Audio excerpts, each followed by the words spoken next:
Hello and welcome to your next Flip Learning lesson. We've so far looked at skills that help us with our reading section of the exam papers. Today we are going to have a look at something that helps us with our writing section. The writing section in both papers is worth 50% in total and is often overlooked. So we need to make sure that we're getting these skills down. Okay? So over the year, we are going to be practicing these skills again and again and again, and it will be covering a range of practical skills. So let's have a look at today's. Now in the exams, you will be marked on content, but you are also marked on SPAG, also known as spelling, punctuation and grammar. I want you to take a moment when you see these words to think and reflect. How skilled am I with these three aspects? Give yourself a moment now to think about that.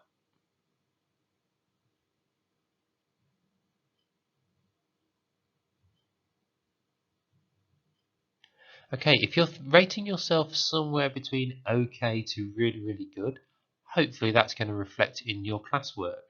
If you are still a bit nervous about some aspects, so some spelling of words or certain punctuation marks you're not familiar with, that's absolutely fine. This is what these lessons are designed to help you with.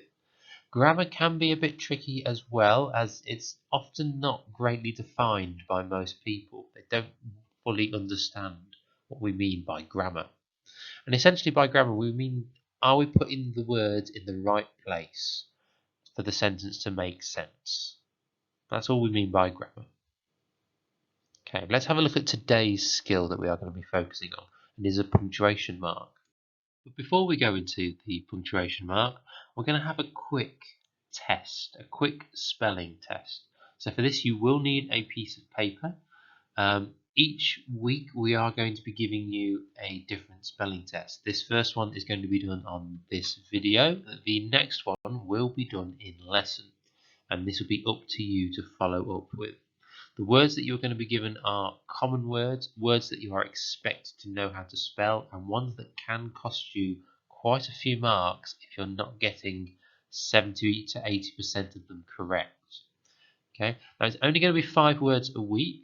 So it's not a huge stress and strain on you, and I want you to take your time with them. So we're just going to go through them. I'll be reading the word out to you. You write it down, and we go from there. Good luck. I will begin the spelling test in 10 seconds. If you would like to pause the video and go and grab a pen and paper, please do so.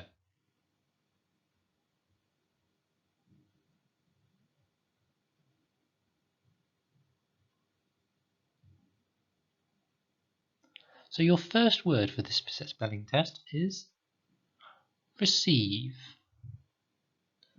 Receive.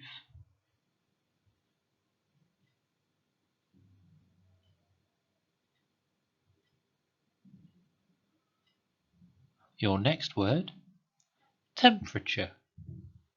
Temperature.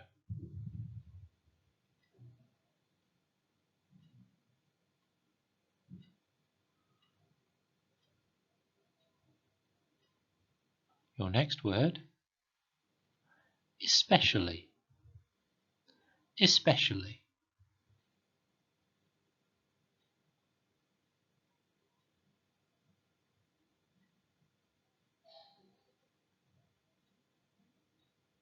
Your next word, according.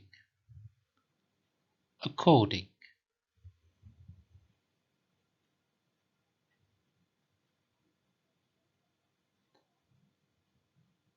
Your final word, language.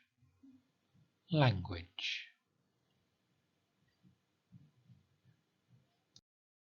Take a moment now to mark your score. Any words that you seem to have struggled with, make a note of them and practice them. Here are the answers.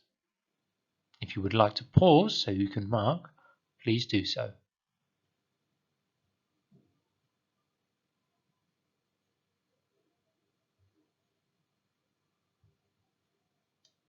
The punctuation mark we're going to focus on today is going to be the apostrophe.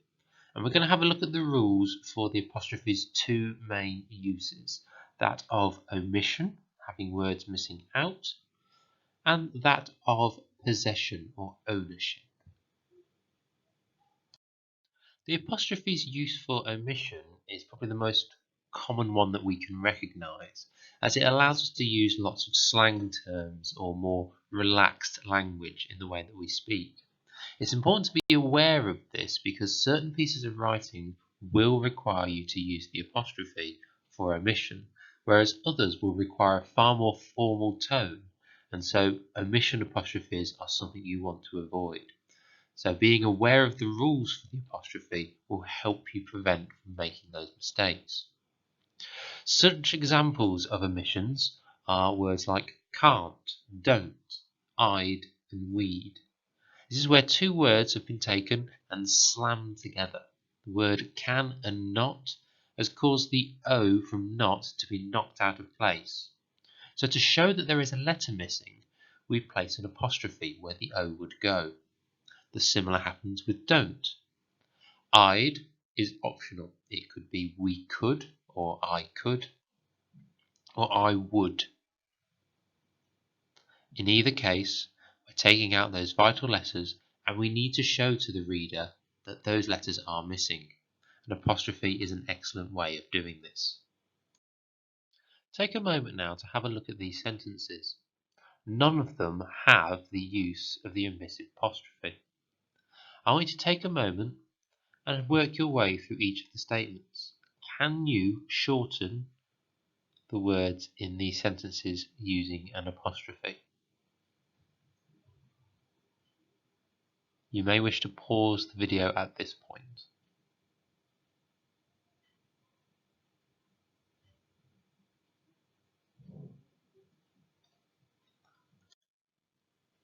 Okay, hopefully you've managed to go through them all. So the words we are looking for are it's, he's, their, dinner's, and I'm. These are all omission apostrophes being used correctly. If you've managed to get all 5, well done.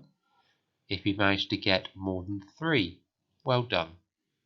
Any less than this, I recommend taking a closer look at the apostrophe and working on it a bit more. I'm now going to be testing you to see if you can remember how to use these apostrophes correctly. To do this, I'm going to be dictating a paragraph to you, which I would like you to write down and use the correct apostrophes. You must write the words verbatim, in other words, as exactly as I say them. Please also remember that you can pause and replay this particular task if needed. Here is the dictation I would like you to write down. You're going on a voyage to the moon. Although it'll be an exciting adventure, you'll experience some terrible dangers. It is Jack's job to help guide and protect you. He's been well trained and has a lot of skills in survival tactics. I'd love to come with you, but I'm going on holiday to Hawaii tomorrow, and it'd be a shame not to go.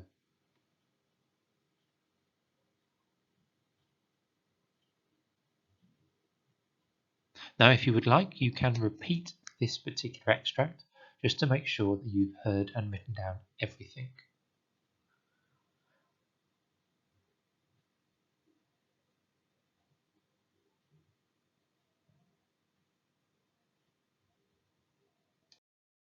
Here are the answers to that extract. Take a moment now to mark your work and see how close you got. Hopefully you got all 7. You may have also been able to pick out the use of the apostrophe for Jack's job. This goes into what we're looking at next, which is apostrophes used to show possession or ownership. The apostrophe, in terms of possession, is to show that a noun, an item, belongs to an individual. In this case, the bicycle that belongs to the girl can be shortened to the girl's bicycle. The house that my friend lives in can be shortened to my friend's house. This can make writing seem much more natural and flowing. One of the most tricky things with the possessive apostrophe is the difference between singular and plural. Singular is when we're dealing with one individual who owns something, and this is most recognized with the apostrophe followed by an S. For example, the man's coat or the brother's car. When we're dealing with plural, the apostrophe comes after the S. It is the S that tells us if there is more than one thing. The apostrophe then tells us that those things are owned. So by placing the apostrophe after the S, we now know that there are multiple of something that own it. So in this case, the boys' bicycles. By placing the apostrophe after the S, we now know that there are multiple boys who own multiple bicycles, and it is not one greedy boy who owns multiple bicycles. The same can be said with my cousin's parents. This simple little apostrophe after the S informs readers very quickly that the person has multiple cousins. It's why it is so important to make sure that your apostrophe goes in the correct place, as a piece of text you are writing can become very quickly confusing if you've used it incorrectly. I would just like to take a moment here to highlight the fact that the apostrophe and S are not connected when we're dealing with things being plural and not possessive. Taking a look at these examples on the left, you can see where someone has thought putting an apostrophe in is required purely because the word ends in an S. These signs are incorrect. Hopefully you found this video informative and will find it beneficial should you wish to watch it again at a later date. Your future lessons for both writing and reading will require you to have a good understanding of the apostrophe. Thank you for watching again. I'll see you soon.